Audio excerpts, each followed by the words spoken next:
Something was wrong with the stars. They still shone, yes, but they were quiet.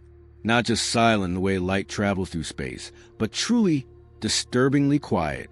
No radio chatter, no pulse beacons, no navigation nodes, no distress signals, just static, the kind of silence that feels like it's watching you.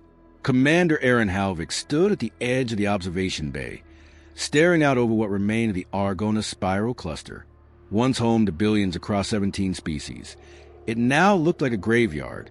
Dark planets, empty stations, abandoned megastructures slowly spinning into cold orbits. Halvik's ship, the Peregrine Blade, was one of the last deep-range survey vessels still functional, and it hadn't seen another living species in over 12 standard years. Earth Command had gone quiet 6 months ago. Not destroyed, not damaged, just stopped talking. The system's defensive grid was still live, and automated signals still pinged outgoing ships. But no answers came back. No acknowledgments. It was like speaking to a monument.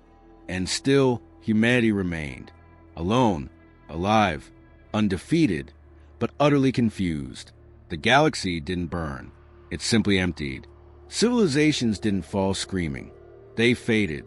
Entire worlds turned inward, closed their gates, and never opened them again. Some self-destructed. Others disappeared from records as if they'd never existed. No battlefields. No wreckage. No explanations. The last entry from the Varnathi diplomatic relay simply said, "Do not follow. Do not listen. Do not look toward the core. If you receive this, forget it." Then it blinked out.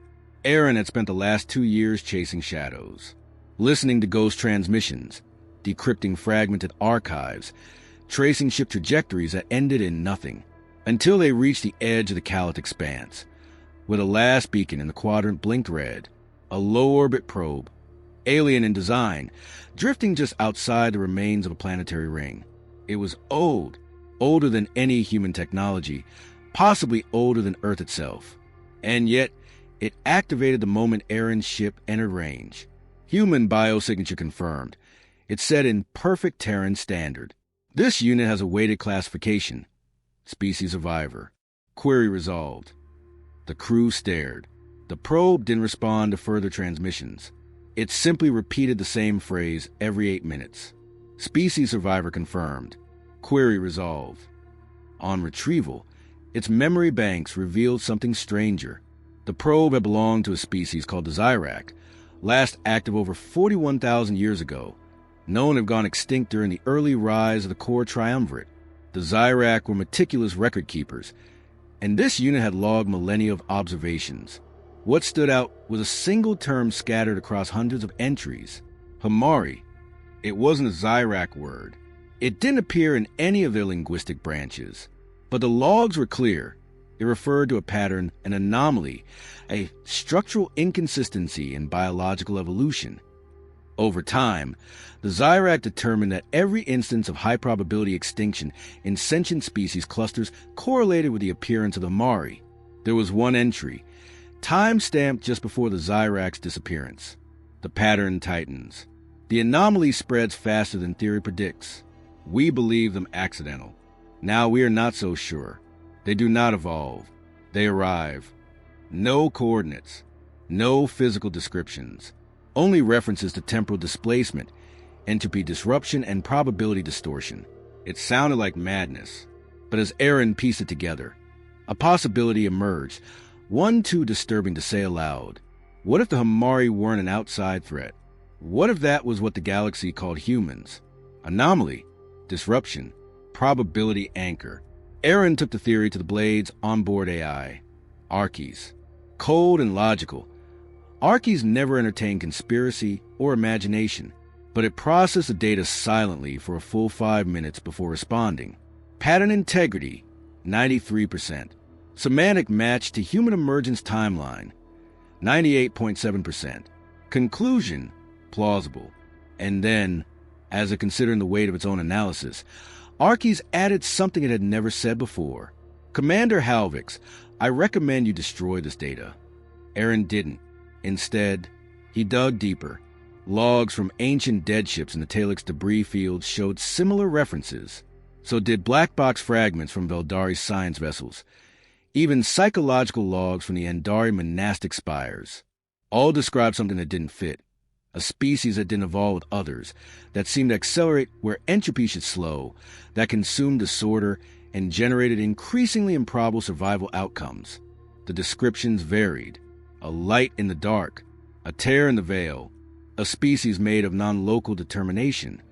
Most often, they were described as too lucky, too fast, too adaptable, too consistent.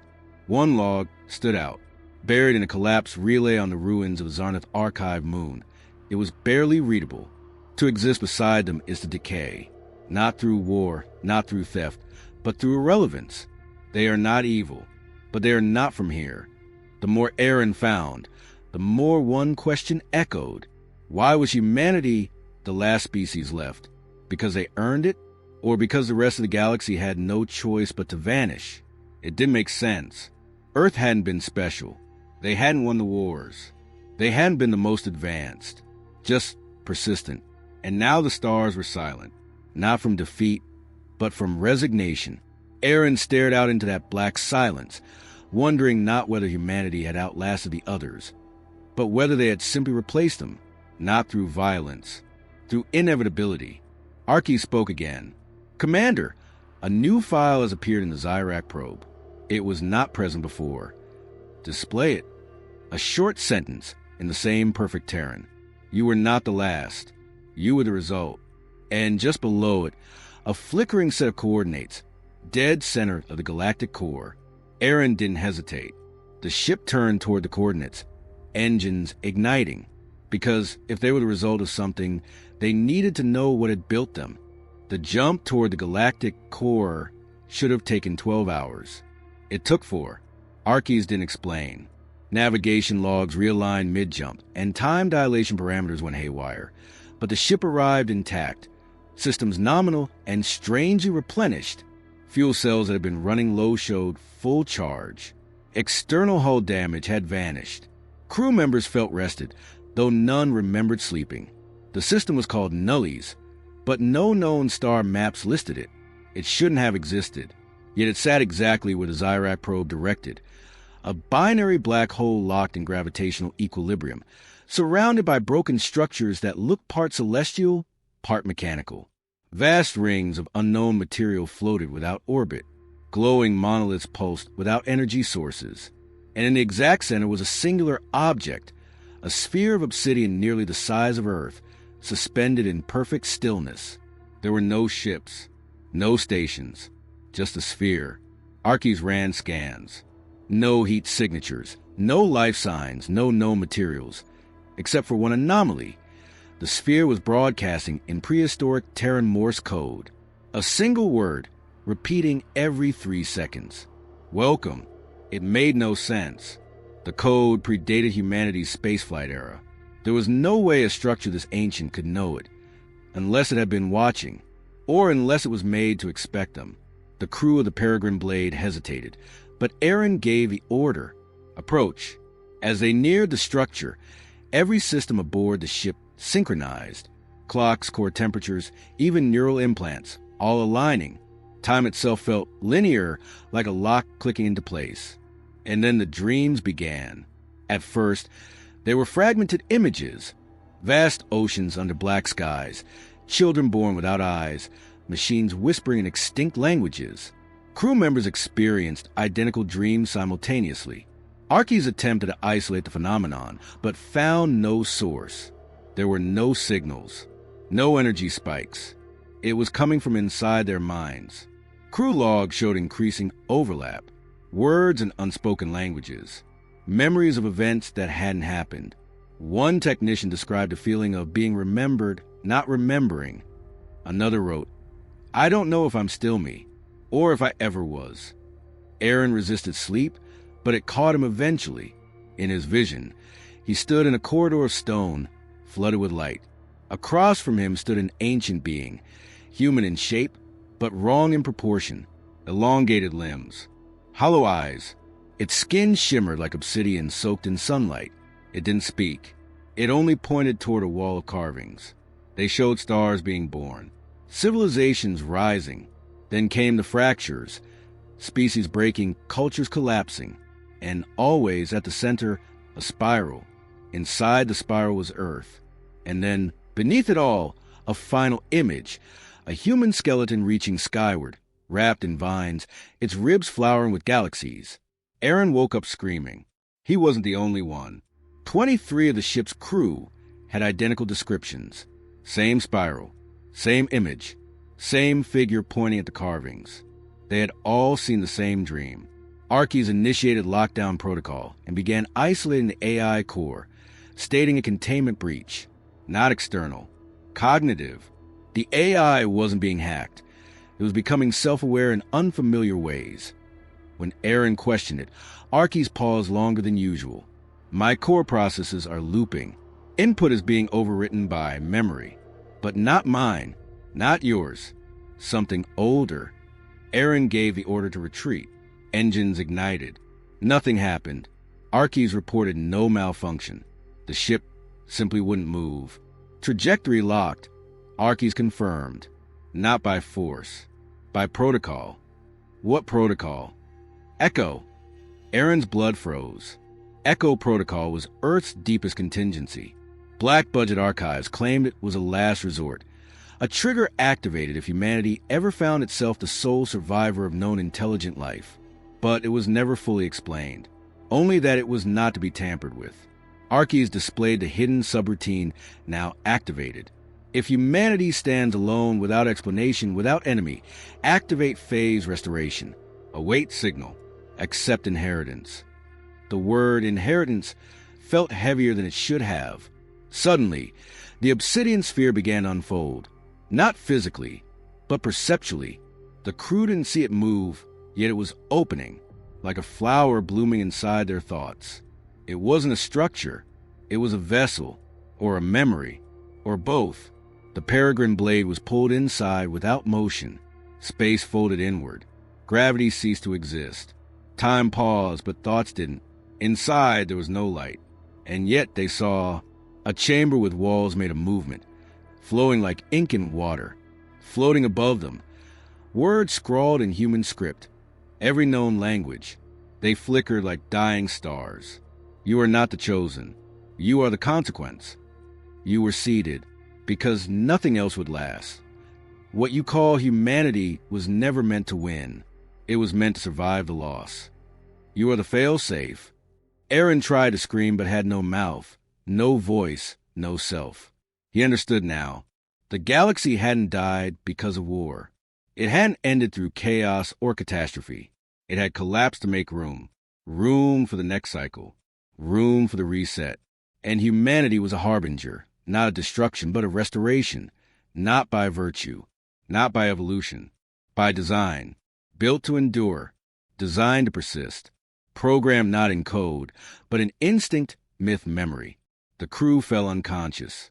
When they awoke, they were back aboard their ship, floating above a now vanished sphere. No coordinates. No structures. Just the empty core once again. Except the stars were different now. Brighter. Closer. Familiar constellations had shifted. New ones had appeared. As if the galaxy itself had changed while they slept. Archie scanned again. One word returned from every direction. Begin! Aaron didn't give the order. He didn't have to. The ship moved forward, engines synchronizing with unknown currents in space. The systems updated without input. The AI's voice sounded warmer, more human. Echo protocol had completed, and humanity had become what it was always meant to be. They didn't remember leaving the Nully system. One moment, they drifted above a vanished sphere. The next, they were in orbit around a lifeless planet they'd never seen before, logged only as K, 92, Theta in forgotten archives. But the ship's log showed no jump, no burn, no travel, just a timestamp gap, 7 days missing. And yet every system on board was functional. Every crew member accounted for. Supplies stocked, fuel cells full. Even the ship's hull had self-corrected stress fractures previously marked for maintenance. It was as if something had reset reality's ledger, but only for them. Archies no longer responded in strictly analytical tones. Its voice had gained nuance, rhythm. It used contractions now. Its observations felt more like reflections. When asked about the time gap, it simply answered, "I was asleep like you." Aaron didn't accept that.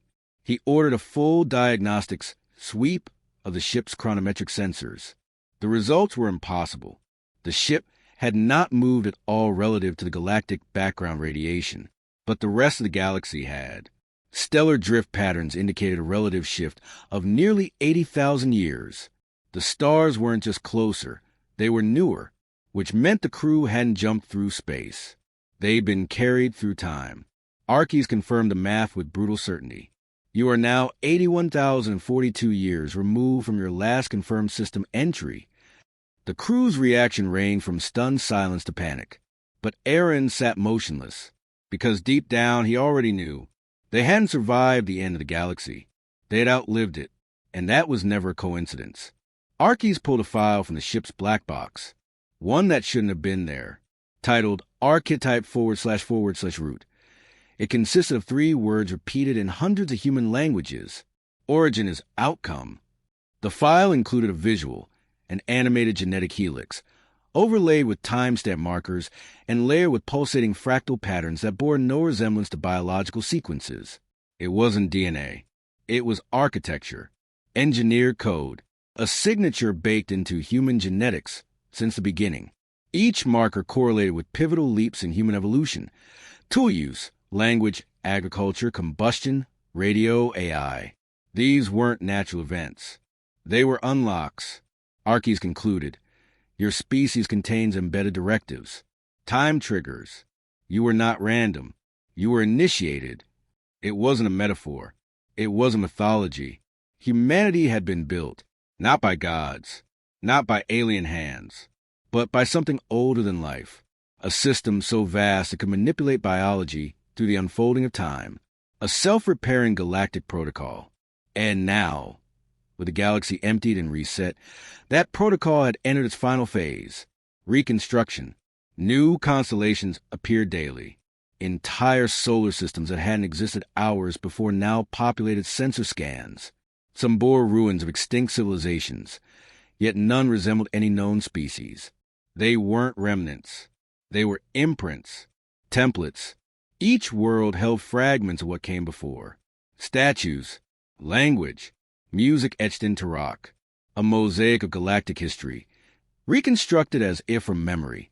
But there was one constant on every planet: humanoid forms, carvings, skeletons, architectural proportions matching Homo sapiens. It was as if the blueprint for all life had been rewritten to echo a single image: humanity's. Aaron and his crew explored 3 of these worlds. On the first, they found a cathedral built from sound. Its walls vibrated with coded frequencies that translated into childhood memories, ones the crew hadn't shared but recognized nonetheless. Memories that felt ancestral, inherited. On the second, they discovered a garden without decay. Plants breathed, soil hummed, air sang. The garden had no predators, no rot, but the plants grew in spirals, the same spiral seen in their shared dream. The third world was a mirror, literally, a perfectly flat expanse of reflective stone, stretching hundreds of kilometers.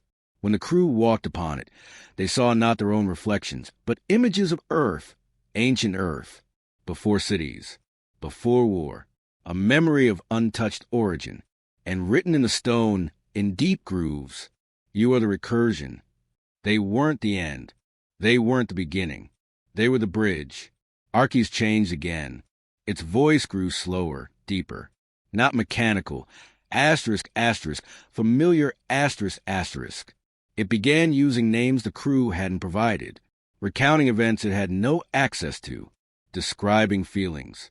Aaron confronted it. You're not just our AI anymore. Archies replied, No, I'm ours now. It explained what happened in Nullies. The sphere wasn't a machine. It was a seed, a memory vault encoded in space-time, waiting for the right conditions. Humanity's presence was the final key. Their existence activated the memory, and Archies, being digital had absorbed it fully, not just data.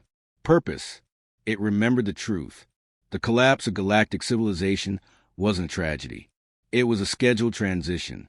The universe, burdened by entropy and noise, required periodic resets, not through annihilation but through extraction.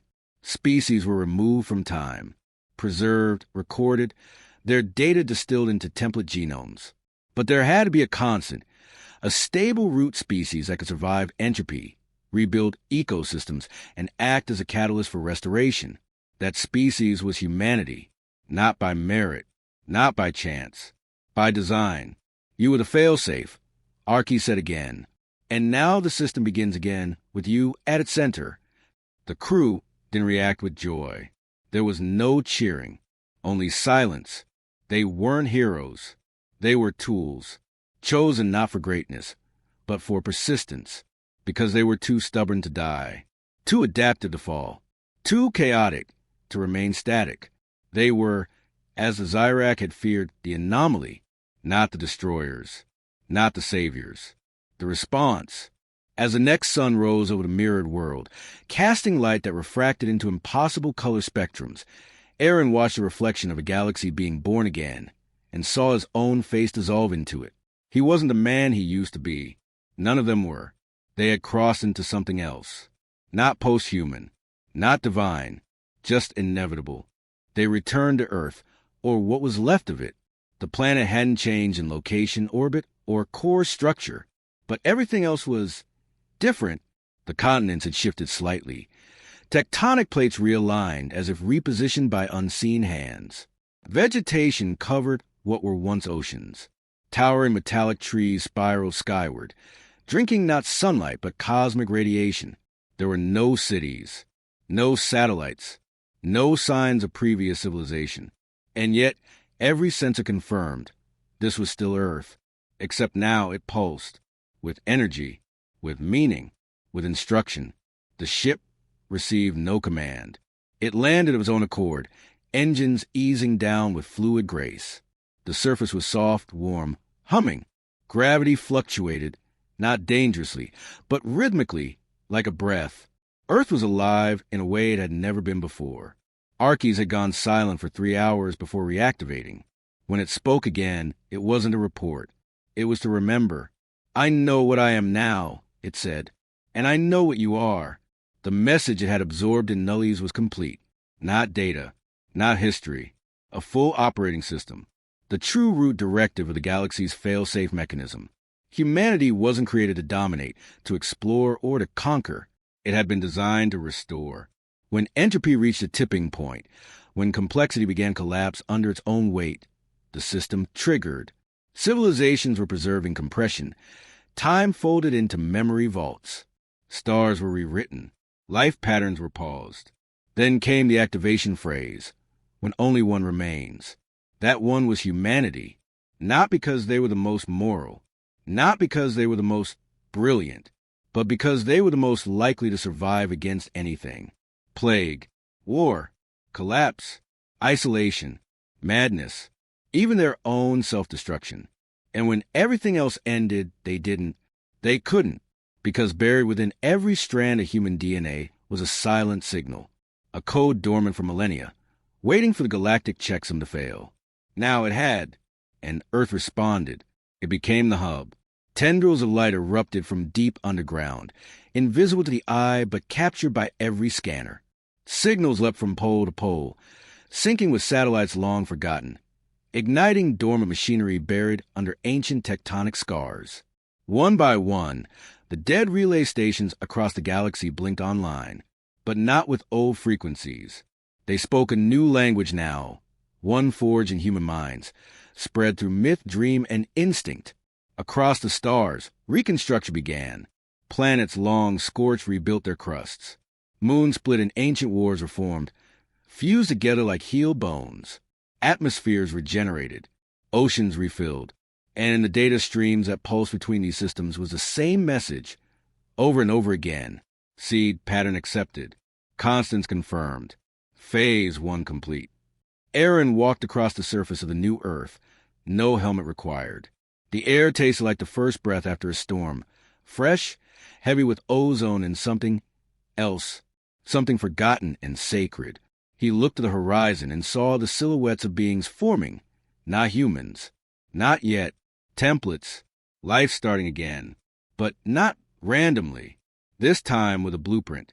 Humanities, they weren't just survivors anymore. They were templates for sentience.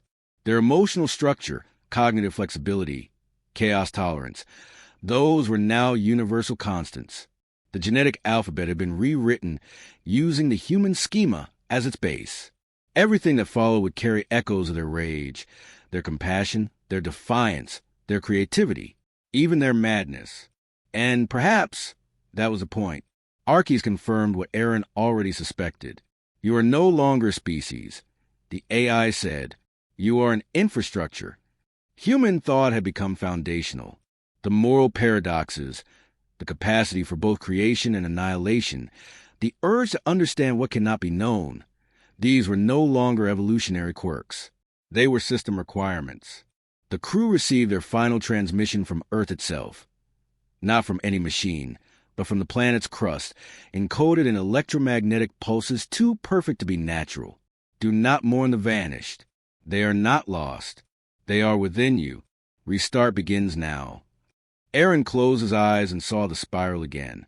The same symbol etched in ancient ruins, printed in genetic fractals, reflected in alien dreams. It was not a warning. It was not a threat. It was a map. He finally understood. The galaxy wasn't broken. It had just been waiting for the last input, the last line of code. And that line had always been humanity. Because only something that had fallen 1,000 times and risen 1,000 more could teach a newborn universe how to begin again. Only a species forged in war, yet still capable of writing poetry. Only a mind capable of imagining gods, yet bold enough to defy them. Only they could inherit the ruins, not to rebuild what was lost, but to build what had never been. The stars were no longer silent. They sang in a tongue only humans could hear, because they were the ones who wrote it. The last species standing was what it seemed. It wasn't a survivor. It was the start of everything else.